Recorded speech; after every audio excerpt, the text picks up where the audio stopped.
Practice எடுத்தேன், ஓரளவு எழுதி வச்சிருக்கேன். ஆமாம், ரொம்ப நன்றி இந்த வாய்ப்பை நான் கொடுத்த மாமாவுக்கு. எல்லாம் வல்ல செல்வக்கணபதி என்கின்ற சுப்பையா பிள்ளையாரை வணங்கி, தேடி சோறுநிதம் உண்டு பல சின்னஞ்சிறு கதைகள் பேசி, பிறர் வாட பல செயல்கள் செய்து, மனம் வாடி துன்பம் மிக உழன்று, நரைகூடி கிள பருவம் எய்தி, கொடும் கூற்றுக்கு இறையென பின் மாயும் சில வேடிக்கை மனிதரை போல என்னை வீழ விடாமல் இவ்வளவு பெரிய மன்றத்திலே என்னை மேடை ஏற்றிய செல்வ கணபதி என்கின்ற சுப்பையா பிள்ளையாரை வணங்கி, அன்னை பராசக்தியையும் என் அமுதான தமிழையும் வணங்கி, போற்றுதலுக்கும் வணக்கத்திற்கும் உரிய நடுவர் அவர்களே, நீங்கள் ஒரு 2 நாட்களுக்கு முன்பாக பழைய பாடலா புதிய பாடலா என்ற தலைப்பில் பழைய பாடல்களுக்கு ஆட்கள் சேர்ந்து விட்டோம். நான் நடுவர், புதிய பாடலுக்கு நீ ஆள் எடுத்துக்க. நடுவர் இப்படி செய்யலாமா? நீங்களே ஃபர்ஸ்ட் சொல்லிருங்க. என்ன கேட்கணுமா இல்லையா, நீ எந்த தலைப்புல பேசுற அப்படின்னு கேட்கல. சரி இருக்கட்டும், பரவாயில்ல அப்படின்னு சொல்லிட்டு மனசுக்குள்ளார ஒரு சின்ன கவிதை ஒன்று ஏற்பட்டுச்சு. பனித்துளியின் நுனியில் பிரதிபலிக்கிறது சூரியன், பனித்துளியின் நுனியில் பிரதிபலிக்கிறது சூரியன். இன்னும் கொஞ்ச நேரத்தில் பனித்துளி உருகிவிடும் என்பது சூரியனுக்கு தெரியும். தான் கரைந்து விடுவோம் என்பது பனித்துளிக்கும் தெரியும். ஆனாலும் சூரியனை சிறைபிடித்த அந்த ஒரு கணத்தின் பெருமிதமே பனித்துளியின் வாழ்க்கை என்ற கவிதையை ஆழமாக மனதில் ஏற்றிக்கொண்டு, சிறப்பு அண்ணே, வாழ்க்கையில் 1000 தடைக்கல்லப்பா, தடைக்கல்லும் ஒரு படிக்கல்லப்பா, வாழ்க்கையில் 1000 தடைக்கல்லப்பா, தடைக்கல்லும் ஒரு படிக்கல்லப்பா, வெட்டி கொடி வெட்டு படையப்பா, வெட்டி கொடி வெட்டு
அப்படியே மனிதனை ஊக்கப்படுத்துகின்ற வரிகளை கொண்டு அப்படியே மனிதன் புத்துணர்ச்சியோடு போய்கிட்டு இருக்கேன். என்னுடைய கவலையெல்லாம் மறந்து வைரமுத்துவின் வரிகளில் பயணித்து கொண்டிருக்கும் பொழுது, இங்கே பழைய பாடல்னு 3 பேர் பேச வந்திருக்காங்க.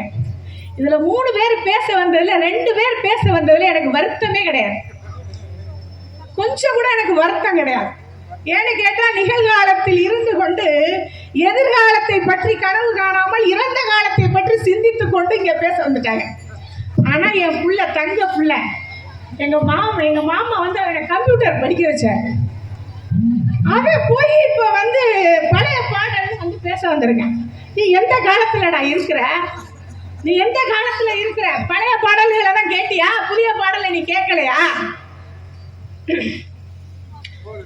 என்னுடன் இணைந்து பேச வந்திருக்கும், புத்துணர்ச்சியோடு புதிய பாடலே என்று பேச வந்திருக்கும் அன்பு சகோதரர் இளைய மனோகரன் அவர்களுக்கும், என்னுடைய தம்பி மகள் பவித்ராவுக்கும் என்னுடைய வணக்கத்தையும் நன்றியையும் தெரிவித்துக் கொண்டு, நடுவர் அவர்களே, பழைய பாடல்கள்ல ஒரு தாயினுடைய அன்பை அவ சொன்னாதான் பிள்ளைக்கு தெரியும்.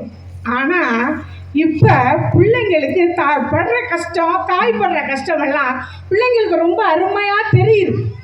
அந்த பிள்ளைங்க தாயோட தந்தையோட பயணிக்கிறதுனால அந்த பிள்ளைங்களுக்கு நாம் சொல்லித்தான் தெரியணும்னு இல்லை.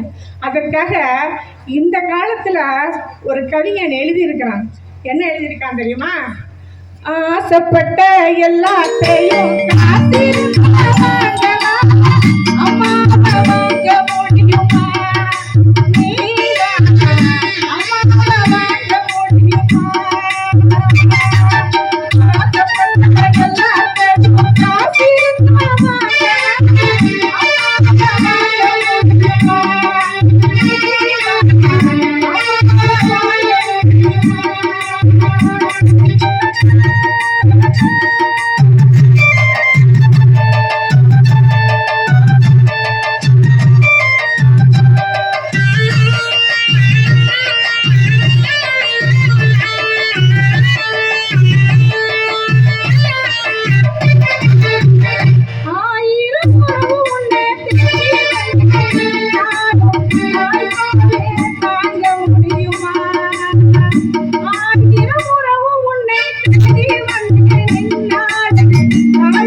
I